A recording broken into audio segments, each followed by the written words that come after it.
Meus amigos, vamos acompanhar Maluf Gaspar detonando, esculachando o Alexandre de Moraes e o Toffoli e o STF, que se vendeu por Daniel Worcaro. Daniel Worcaro comprou e pagou a proteção de ministro da Suprema Corte do Brasil. Isso é muito revoltante. Ministro, como que o senhor avalia? Há pouco o senhor disse ser um saudosista, né, de uma corte ali dos anos 90, e hoje a gente tem o caso Master. Como que o senhor avalia que esse caso Master, o ex-banqueiro Daniel Worcaro, prejudicam a imagem do Supremo Tribunal Federal, especialmente de ministros como Alexandre de Moraes e Dias Toffoli? O desgaste do Supremo é enorme. Não cogito das distorções que vieram à tona, que são distorções impensáveis sob a minha ótica. Mas a competência do Supremo é direito estrito. O Supremo não é competente para julgar os baderneiros de 8 de janeiro de 2023, como não é competente para julgar ex-presidente da República, ex-ministro do Estado. Eu próprio, se me envolvesse numa questão penal titular, seria julgado pelo Supremo. Hoje não. Eu tenho direito ao juiz natural, que é o de primeira instância, com recurso de revisão. Então o Supremo, com essa competência arvorada, que discrepa mais não poder da Constituição Federal, ele vai para a vitrine e aí o xilingue funciona. O senhor, então, tem questionamentos a respeito do 8 de janeiro ter sido julgado pelo Supremo Tribunal Federal e o caso Master também está no Supremo Tribunal Federal, é isso? Cidadãos comuns. A Débora, por exemplo, que repetiu, utilizando uma arma para alguns homens, Bárbara, o batom, repetiu na Estátua da Justiça uma frase do presidente. Foi condenada a 14 anos. Os envolvidos na baderna, condenados a 20, 27 anos. Isso é pena para latrocida, para homicida, não para baderneiro depredadores. O que faltou em 8 de janeiro foi Estado, a repressão policial. Mas paciência, falhou o Estado. Nem por isso aqueles envolvidos, que estavam muito mais na turba, participando da euforia depredadora, podem ser condenados a esses anos todos de cadeia. Não foi tentativa de golpe de Estado? Tentativa de golpe de Estado sem apoio de Força Armada? Impensável. A partir do momento em que se cogitou e em penal não se pune a cogitação e não houve apoio das Forças Armadas, ficou totalmente afastada a possibilidade de golpe de Estado. Cogitar não atrai a persecução criminal, isso é que tem que ser pensado. Com a Malu também, para a gente entender esse panorama, o Valdo, a princípio, não tem crime aí, mas tem que investigar e não deixa de ser mais um ponto de desgaste para o Supremo Tribunal Federal. Olha, Marina, crime a princípio não é, né?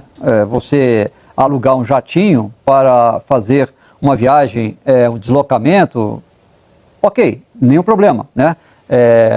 Tanto o Toffoli quanto o Alexandre de Moraes fizeram uso dos serviços dessa empresa que tinha como sócio Daniel Worcaro. Até aí sem problemas fazer o voo no jatinho, né? O que gera especulação, e aí que eu toco na questão do Código de Ética, da sua importância, para definir o que um ministro deve e não deve fazer do Supremo Tribunal Federal, por exemplo, se você sabe que aquela empresa da qual você está alugando, dizendo que foi alugado, né, o dono dessa empresa tem um caso que você está tocando no seu gabinete, você não deve alugar. Quanto mais se te oferecer uma carona. Tem um aviãozinho ali, vai lá, pode usar, não tem problema nenhum, né? Se essa pessoa... quando há uma carona, sempre implica naquela velha máxima. Ninguém dá algo de graça aqui em Brasília, no mundo inteiro, não é só em Brasília não, né? Está sempre querendo algo em troca. Se oferece um jatinho para uma autoridade se deslocar, é porque está interessado em, no mínimo, ter acesso a essa autoridade. Então, primeiro, né, se essa autoridade tem algo relacionado, um ministro supremo, a essa empresa, não deveria nem alugar, quanto menos aceitar uma carona. Nesse caso, a gente vai partir do pressuposto que foi um aluguel, tal como está acontecendo no caso de Alexandre de Moraes, em que a mulher dele, a Viviane Bastos Moraes, reconhece que usou o serviço daquela empresa, né, que tinha Worcaro como sócio, e que o pagamento das diárias do avião, né, do deslocamento, do uso do avião, estavam sendo descontados dos honorários advocatícios. Como a gente sabe que ela tinha contrato com o Master, subtende-se que o valor era descontado do Master. Mas se, em dado momento, sabe-se que tem algo ali relacionado ao ministro, não é recomendável, no mínimo, não é recomendável que ele faça uso daquele jatinho. De novo, crime não é. Não é crime, né? Agora, é recomendável? Se existem essas condicionantes, né, de que tem caso no Supremo, está no seu gabinete, né? Você tem alguma relação ali de conversas relacionadas àquele empresário? É melhor não fazer, é melhor não voar. Malu, o Valdo citou o Código de Ética, parece difícil de sair ali do Supremo Tribunal Federal, apesar de toda a vontade do presidente do Supremo, Edson Fachin. E é claro, a gente precisa ouvir as explicações do ministro Dias Toffoli. Bom, Marina, tá na cara porque que ninguém quer código de ética nessa situação, né? A gente está vendo essas duas revelações recentes da Folha de São Paulo, uma sobre os voos que o ministro Alexandre de Moraes e a mulher fizeram em jatos da Prime U, que era a empresa do Vorcaro, onde ele colocava lá embaixo desse guarda-chuva todos os aviões que ele tinha, e agora os voos do ministro Dias Toffoli nos aviões do Vorcaro. Eu lembro que quando houve naquela vez em que o Andrei Rodrigues, o diretor da Polícia Federal, apresentou um relatório sobre os indícios que deveriam ser, na opinião dele, deveriam ser investigados a respeito do ministro Dias Toffoli, a gente publicou na época no meu blog no Jornal Globo que também havia voos da Roberta Rangel, advogada que na época era mulher do ministro Dias Toffoli, e que também no celular do Vorcaro tinha tinha contratos dele com a então mulher do ministro Dias Toffoli para atuar numa operação em que o Vorcaro já era investigado por investimentos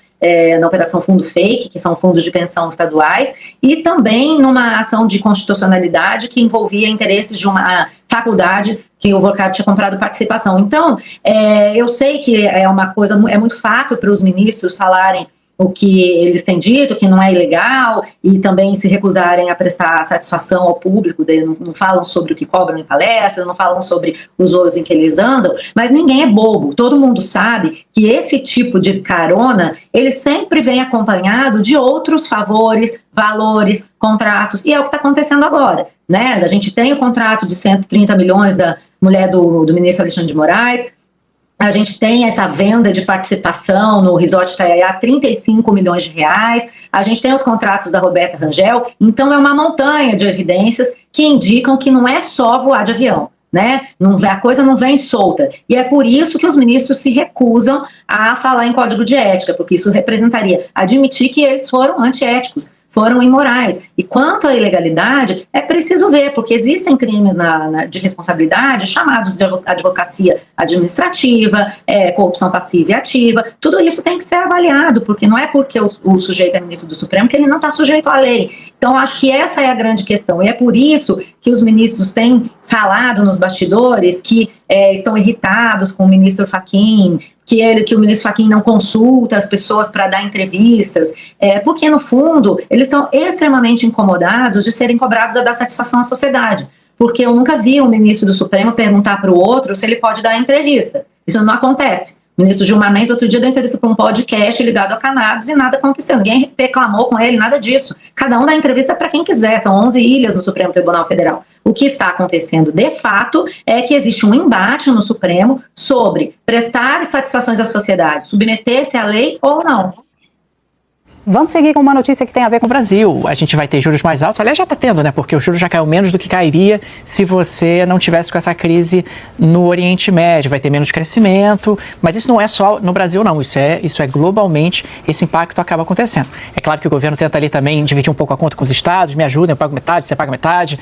Mas no caso do querosene de aviação, você já teve essa pancada de mais de 50% de aumento. Isso vai parar na tarifa de passagens aéreas. Não tem jeito, não tem alternativa, nem milagre nesse caso. E as passagens aéreas que aumentaram muito na pandemia, né, Malu? Ficaram num patamar muito alto, agora podem ter uma nova alta, talvez não de imediato, mas de forma gradual. Tem essa preocupação. O presidente Lula fazendo discursos cada vez mais críticos e citando o presidente Donald Trump também, dizendo que essa guerra é dele, para tentar fazer também um aceno eleitoral aí no momento que o governo, claro, está no meio de uma situação que é imprevisível e que vem lá de fora. Pois é, Marina, a guerra está tendo um efeito para o presidente Lula e para o governo do Brasil muito mais danoso do que o próprio tarifaço, né? Porque o tarifaço, afinal, afetou alguns setores, mas não chegou a ter um impacto sobre a nossa economia que essa alta de preços vai ter. A gente está falando das passagens, mas o Daniel lembrou aí do mercado em geral, né? Mercado de diesel. Eu lembro de estar aí com vocês no estúdio há umas 2 semanas, Lin estava também, e a gente entrevistou o presidente da ANP, e uma das questões que havia era quanto o mercado era capaz de absorver dessa alta dos preços sem repassar os preços ao consumidor, porque tem uma questão aí que o diesel, que no final é a matéria-prima para todo o transporte no Brasil, ele é usado no Brasil, ele é 70% mais ou menos local, produzido aqui, e 25% importado. O diesel importado, como o Daniel falou, o governo precisa pagar a conta. Mas esse programa que o governo anunciou, ele é um programa de subvenção ao preço do diesel que exige um compromisso das empresas de receberem. E tá certo, né? Se você vai receber um dinheiro, você tem que se comprometer a não aumentar o preço. Mas é voluntário e as empresas das grandes distribuidoras não estão aderindo, considerando que não é possível se comprometer com o valor que o governo está oferecendo. Então, é uma ginástica difícil, que em boa parte não está sob o controle do governo, porque nós estamos falando do petróleo, que é uma commodity internacional, e depende do setor privado também aderir. Então, esse é realmente um problema, essa é uma variável com a qual o presidente Lula vai ter que lidar, e que ele não pode controlar. Tem ali uma questão séria, porque, pensa bem, nós estamos falando de um presidente que se comprometeu na campanha a botar picanha e cerveja na mesa do brasileiro. É claro que essa guerra não é culpa dele, mas os efeitos vão ser sentidos por ele na eleição. Então, realmente é um desafio enorme, que não tem milagre para resolver, e pode ser que nem os instrumentos à disposição sejam suficientes para impedir que tenha impacto na eleição, né? Acho que isso infelizmente, para o governo, tem o repertório de ação é bastante limitado. Amigos, acompanhamos aí a militância falando sobre a questão do Daniel Vorcaro oferecer as aeronaves aí ao Daniel, o Toffoli e o Alexandre de Moraes e a Malu Gaspar, como sempre, detonando o Alexandre de Moraes. Vimos também ex-ministro falando essa sujeira, essa covardia que está acontecendo. Os togados tomaram conta do Brasil e o Brasil está girando em torno dos togados. Os togados, o presidente da República não manda em nada, nada, nada. O presidente Bolsonaro não governou porque um ministro não deixou ele governar e o STF em si não deixou o presidente governar.